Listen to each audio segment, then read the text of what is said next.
Hello and welcome back to my channel. This is Afri Abundance. In today's video, I'm going to be sharing another review for a PDF downloaded book that I did a review for a couple of years ago, and I wanted to just go through it and read some information in regards to traditional African medicine across the African continent by different region. So this was the book that I had shared a few years ago. It is an INTECH open access book by top scholar scientists. And this was the one that I had shared. I will link in this video the first time I did a review for this one. So this one has a lot of really good information about traditional African medicine, how it is used across the continent, and some of the lesser known medicinal practices. So on this page here, I'm going to be sharing some information about African traditional medicine in different regions, as I stated before. And this one's going to start here with traditional Ethiopian medicine. I am very much connected to a lot of different herbs and spices when it comes to Ethiopian cuisine. I've done a lot of foodie videos where I've gone to various local restaurants and tried lots of really good Ethiopian cuisine. For some people who want to understand medicine and food, a lot of Ethiopian culture is based behind food being your medicine. So you'll see a lot of berbere spices being used in the food. It has a lot of really good medicinal purposes for your overall health. So I'm definitely going to read into a lot of these connections that Ethiopian people from Abyssinia, otherwise known as, and how these things play into their everyday life. So I'm going to start here. So the first recorded epidemic that occurred in Ethiopia dates back to 849 during the rule of Abba Yohannes as the head of the Ethiopian Church. The disease and famine in those days was perceived as God's punishment for Yohannes' misdeeds. In the documented letter to Abba Yohannes from the Ethiopian emperor, and it was wrote that great tribulations have come upon our land, and all our men are dying of the plague, and all of our beasts and cattle have perished. However, prediction of pinpoint of the birth of medicine in Ethiopia is impossible due to lack of clear documented evidences.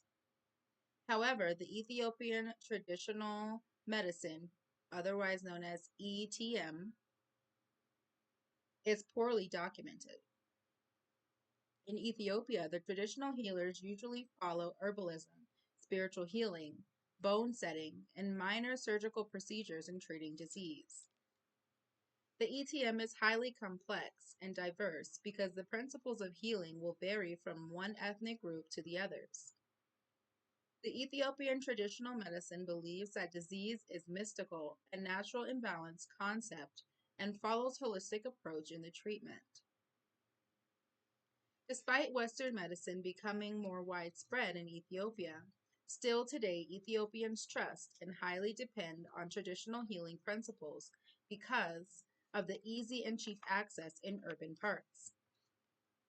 The first traditional elixir in Ethiopia is holy water and holy oil, tesbel in Amharic, and Muslims called as zemzem.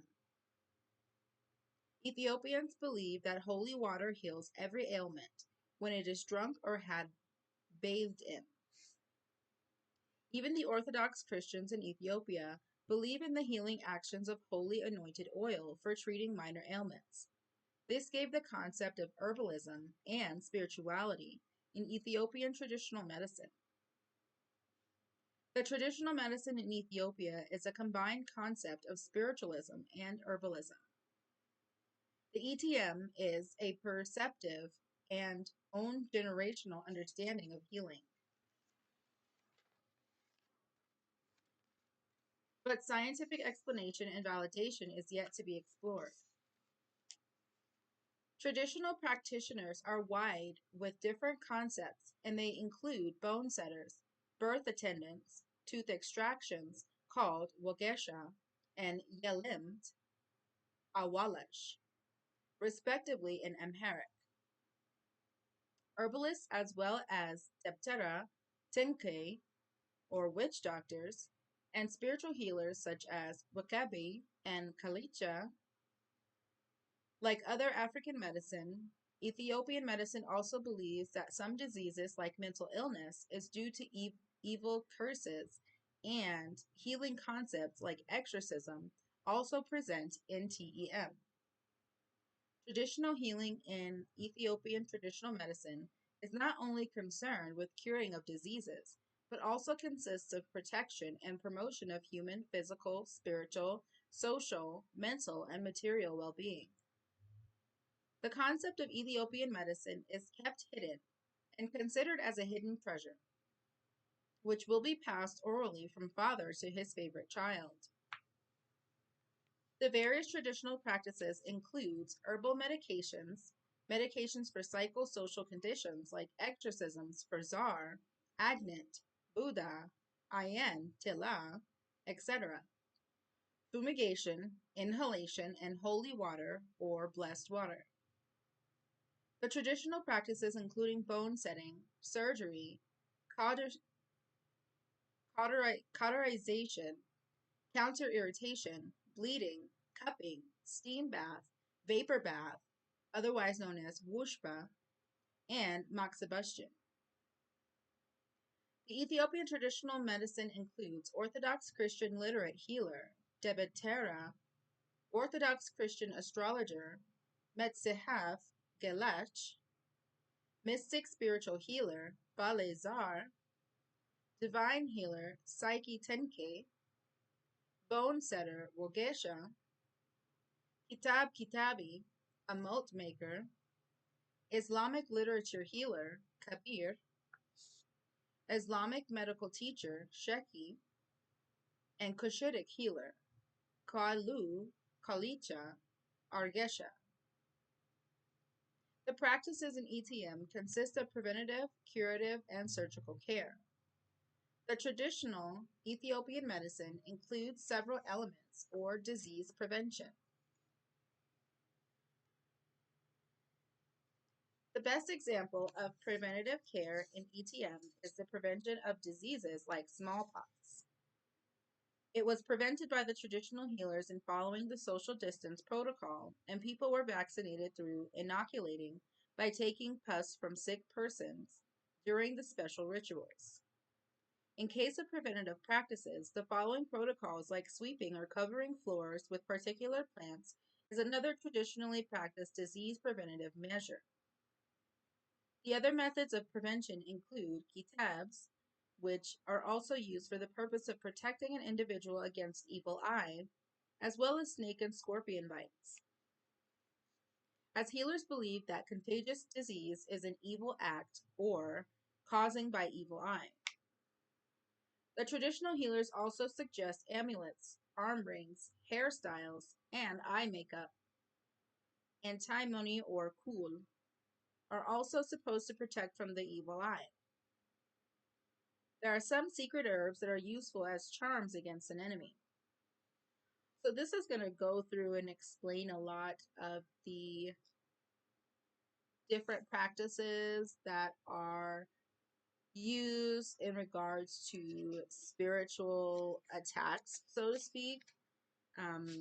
In a lot of holistic medicine, there is a lot of belief that any imbalances that you have in your body can have something to do with a sort of karmic energy coming back to one person.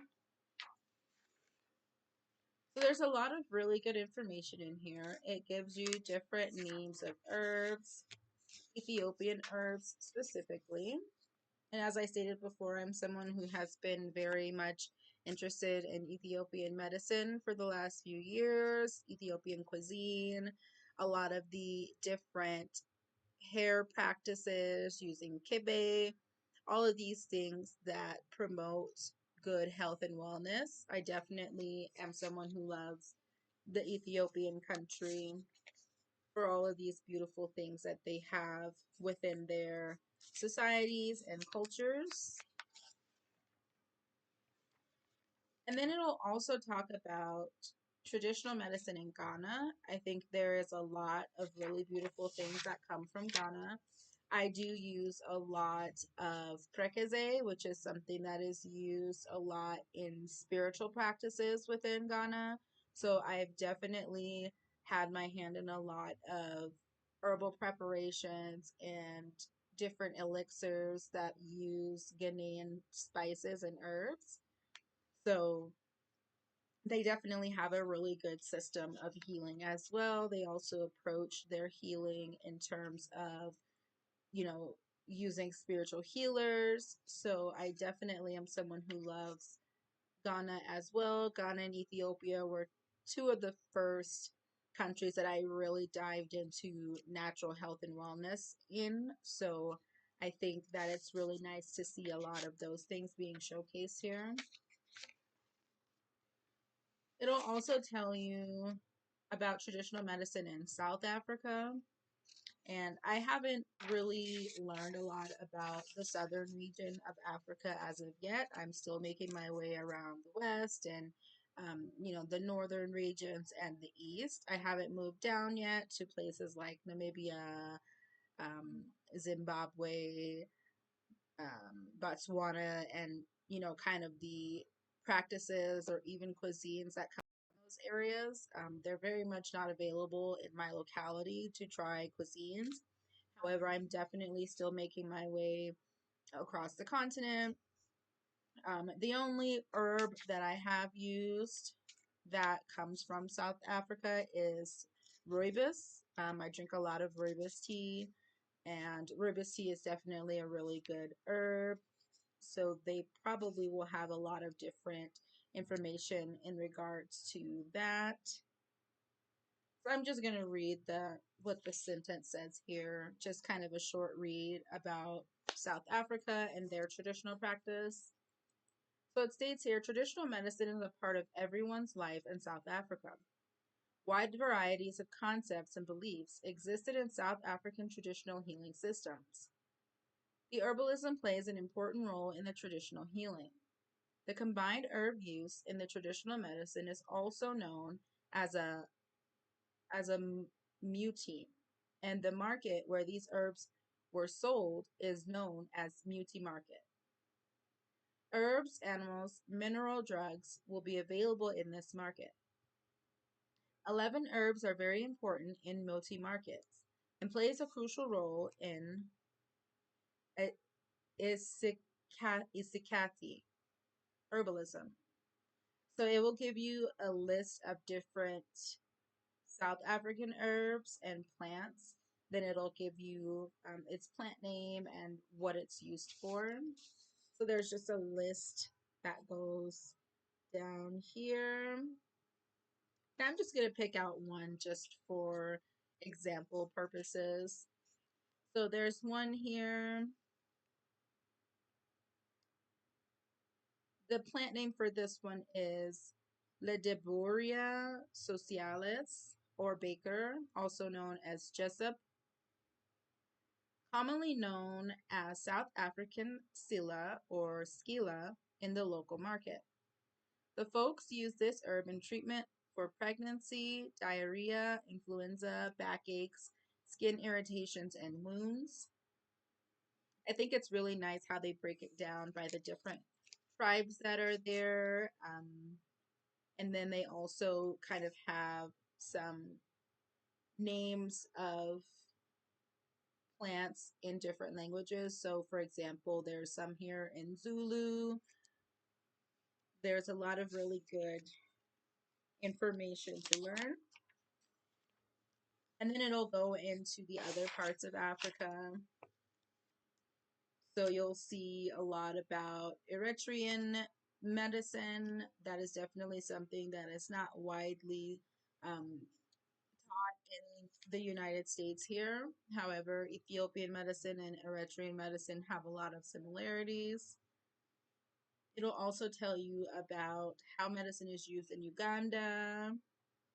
Lots of really good stuff. So I definitely would, recommend anyone who's looking into African medicine specifically to definitely download this PDF book because it is definitely full of lots of really good information.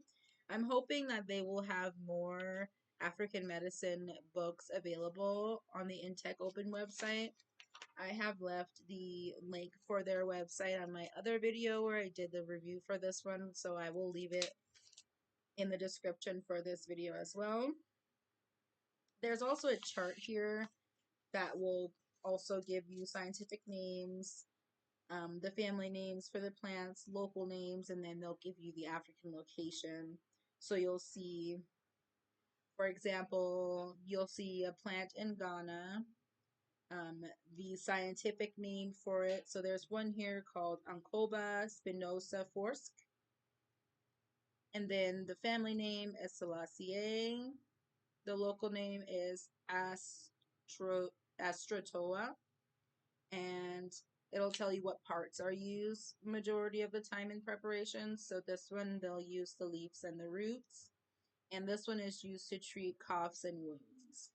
So it's really nice to know what parts of the plants to use, because if you're anyone who is an herbalist or someone who does a lot of herbal preparations, it's definitely good to know which parts of the plants that you cannot use, that are poisonous, that cannot be steeped or used in any kind of um, for any type of consumption, or can cause, some kind of skin irritation. So it's good to always know what parts are used for medicinal purposes. So yeah, that's going to be pretty much it for this video. I just wanted to go in and kind of review over this book again, as I have been kind of revamping my knowledge about different plants to start implementing into my home apothecary. I'm really interested in finding African herbs. It is very difficult to find, especially in my locality. However, in the shops that I regularly shop in, I have been seeing a lot of different dried herbs, so I will definitely be sharing those when I get a hold of those. So as I stated before, this was for the INTECH open access books. And this is all reputable information. These aren't made up. It's not fake. I'm always, someone who advocates for getting actual information from the web, because there are so much, misleading scientific, websites that mislead a lot of people. So it's good to know what's going to be good and what's not. So if you enjoyed this video, please give it 2 thumbs up. I have done a lot of other videos in regards to different herbalism books pertaining to African medicine. I'm going to show this one here again. This is one of my favorites, African medicine through the kind of scope of Yoruba healing science. And this one is by Tariq Sawandi. This is a really good one. This was one of the first ones that I got. It gives you lots of really good recipes. It'll give you the different ways to take spiritual baths. As I've kind of explained in some of my other videos, I've definitely made use of spiritual baths when it comes to bathing my daughter, keeping her cleansed mentally, physically, and spiritually. I'm always using different herbs in her baths just to keep her cleansed and, free from any type of imbalances that may come from spiritual attacks, so to speak. So there's lots of really good information in here. I will leave a link in the description as well for where I found this one. This is the second edition, so I still have to get the first one. I definitely want to go in order of how they were, how they were written, just to get the most out of the information that is within this book. So that's going to be it for this video. I hope you all enjoy this content. Comment, rate, and subscribe to my channel for more DIYs, recipes, and reviews. Thank you so much for watching.